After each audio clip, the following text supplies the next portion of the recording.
আপনারা সবাই অবগত রয়েছেন, কখনো এই স্বাধীন রাষ্ট্রকে কেউ দিল্লির পাশেটা গোলাম বানাতে চেয়েছে, আমরা মানি নাই।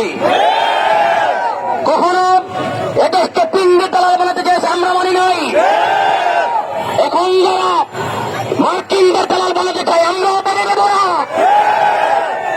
আমরা কার সেই স্বাধীন ভূখণ্ডে জন্ম নিয়েছি, এই বাংলার জমিনে আমরা বেশি আসি নাই।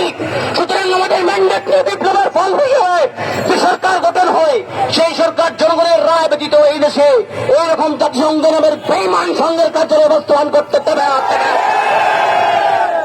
আমরা এই জাতিকে জাগ্রত করতে চাই। আমরা স্লোগান দিয়েছি দিল্লি না ঢাকা, আমরা বলছি ওয়াশিংটন না ঢাকা।